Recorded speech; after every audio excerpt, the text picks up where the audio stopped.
أوه، الخديوي، كشري لا يقاوم، تجربة استثنائية من عالم آخر. أهلا بكم في ناشونال جيوغرافيك. الخديوي، التماسيح والخلطة السرية. في وضح النهار كانت هذه التماسيح تبحث عن أفضل كشري في مصر. كلام عليه يا رجال. في هذا اليوم كنا نتدور جوعا، وكنا في نهاية خلاص الشهر. انا عرفت الكلام على ايه. اطلعوا بينا على الخديوي. تتجه الآن التماسيح الثلاثة إلى كشري الخديوي، وهم يحملون من سيدفع لهم ايوه على هو الأعلى. ده، اطلع بسرعه.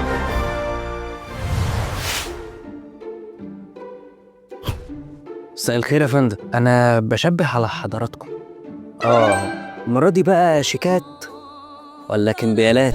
الموضوع ما فيه ان الكشري كان لقد كان الكشري جميلا جدا، ما حسيتش بنفسي ولم أشعر بنفسي وأنا أطلب الكثير. كشري في طاجن، فزدني سجق وزدني تقلية، ولم يكن معي ما يكفي من الماء. الأطباق المتسخة كانت كثيرة جدا في هذا اليوم، إنما يأكلون لي كمبيالات ووصلات أمانة. لا كشاف. أؤمر يا فندم. نبدا بالكشري.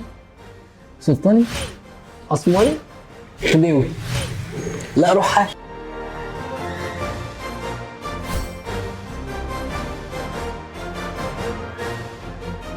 انت لحم وانت موتزاريلا وانا سجق. روح هات لنا اللي انا قلت لك عليه. الدقة دي مخصوص ليك أنت.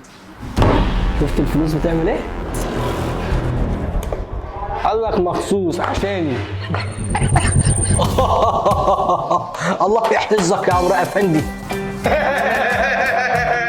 شفت الفلوس بتاعتك عملت فيك ايه؟ الخلطة دي كل اللي هذه ياكل الخلطة منها كل من يأكل يتحول منها لزمن الخديوي. يتحول لزمن الخديوي. جرسون. أيوه معاك. عمال اقول جرسون جرسون، قاطش في ودانك وما بتردش عليا ليه؟ أنت إيه اللي حصل لك؟ انا مش عارف ايه اللي حصل لي. بعد ما حطيت بعد أن وضعت الدقة وبدأت في أكل أول معلقة، وجدت نفسي في عالم آخر. كل ده من الخلطة السرية، ترجع في حالة واحدة بس. رز أرز بلبن لوتس، لبن كتير، لبن كثير، لوتس لوتس ثقيل. اتفضل يا أفندي. اشكرك.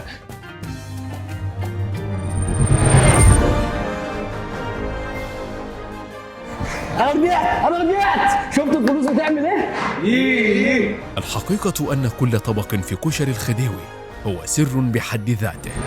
يا جماعة مين اللي اداله الخلطة السرية؟ هجيب لك رز بلبن واجي على طول. الحقونا يا جماعة مين نزل الخلطة السرية في المنيو؟ مساعدة يا رز بلبن بسرعة. كشري الخديوي، وجبة أبدعها فريق.